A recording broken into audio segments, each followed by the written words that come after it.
What's up? I'm Mel. And I'm Josh. And we're the Inbetweeners, where we talk about money for the everyday hustlers. Today we're going to talk about 7 ways to avoid debt and how you don't end up on Squid Game. So if somehow you haven't heard of the Korean show Squid Game, it's a fictional show where people with large amounts of debt get a chance to win back a life-changing amount of money. Now we know Squid Game isn't real. Hopefully. That we know of. But massive amounts of debt is definitely a real thing for a lot of people. So what is debt? Debt is something, typically money, that is owed. So a lender would lend you money that you need for a good or service now that you can pay back later, and the lender just charges you an interest rate till that amount is paid back in full. Did you know that some historians actually believe debt existed before money? Some say as early as 3500 BC, debt was a real thing where farmers would end up owing others and would actually trade their children's labor as a form of debt repayment. Now, companies like American Express have been doing some form of this with money orders since the 1880s, but it wasn't until the 1950s that credit cards started really developing. We actually saw some of the earliest credit cards being coined as a patented term from gas stations that were the first to accept the credit card. The first step to avoiding debt is just understanding how debt works and knowing what you're actually paying. So the principal amount is the amount that you actually borrow initially. And the more you borrow, the more you'll end up paying in interest. The interest rate is the amount the lender is charging you for that money. The interest is a percentage based off the total amount that you're borrowing. If you borrowed $100 with a 1% interest, that would only cost you $1. But if your interest was 20%, that would cost you $20. The last component is the minimum payback amount. So this is the amount that the lender lets you know that you owe every month. This is going to be a combination of your principal and the interest that's accruing. So you really want to make sure that this minimum payment is at most 30 to 50% of your total income. Once you're getting over that 50% income mark, it's really tough to avoid that debt spiral because you have your other bills that you have to cover too, and the debt is going to start to pile up. Next, set a savings goal that you actually care about. So when we have a savings goal that gets us excited, it makes us actually want to save. Sometimes we set savings goals like paying off our student loan, but that's not very exciting. So if it helps you to set a savings goal of something like a really nice vacation or that house down payment, those can be a really great tool to actually help you avoid debt in the first place because you have that motivation to actually save. The third step in avoiding debt is setting a basic, easy to follow spending system. What we do is we figure out our set expenses in our personal life. And once we know that amount, we give ourselves a spending allowance based off our remaining income. So with that, we personally use Coho as a really straightforward system for that. All we do is load up our spending allowance each month, and you only spend what's on that card as opposed to putting it on your credit card. And then you get phone notifications too to know where you're at in your spending. It's gonna tell you how much money is left on the card.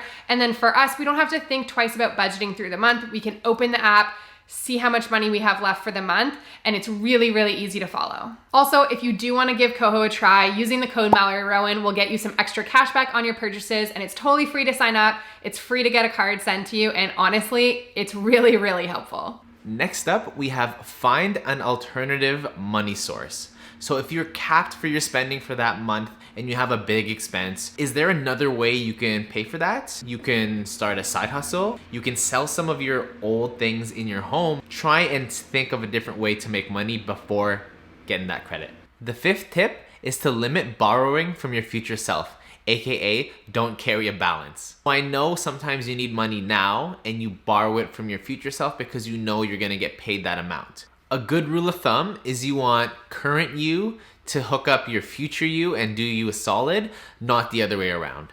Our sixth tip is to prioritize paying back based off interest rate.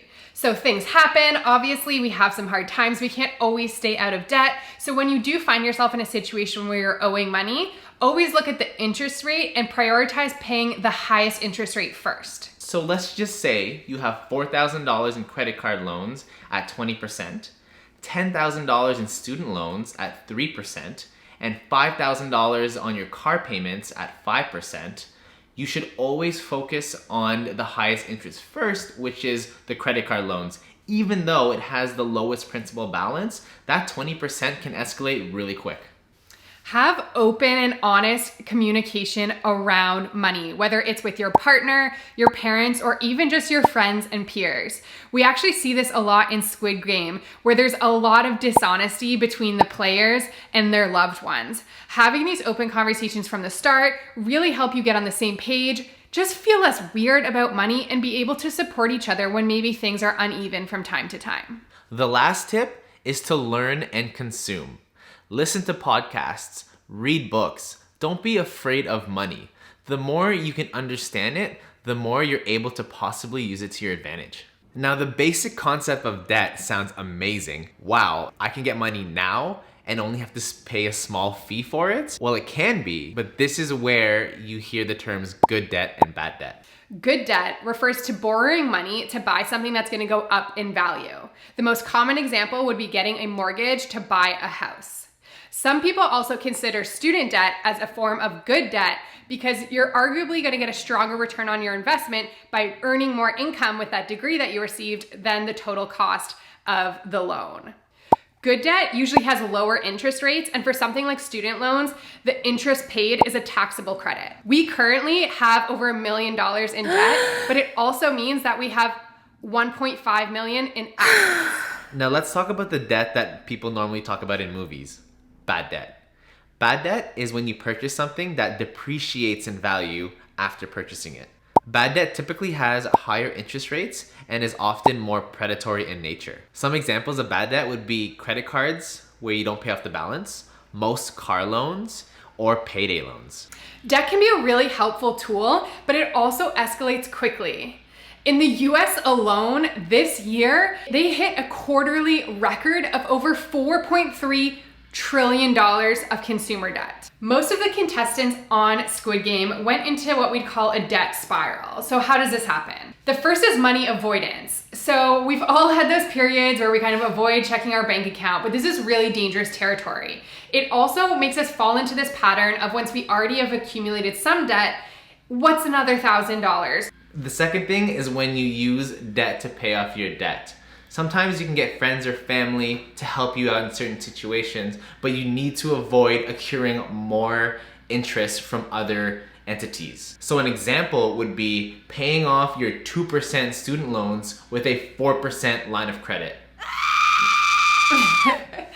The last one is not having a repayment plan. So if you're not paying that money back consistently, the interest is really going to gain momentum. This is something you might have heard referred to as compounding interest, where your debt is getting more debt. So an example would be if your principal amount you borrowed was $1,000. After month one, at a 5% interest rate, you're gonna owe an extra $50. If you don't make that payment, now our interest the next month, that 5% is being counted off of $1,050 instead of just $1,000, which means your interest is gonna be $5,250. Might not sound huge, but those changes really add up. And if you see this guy, run. Goodbye.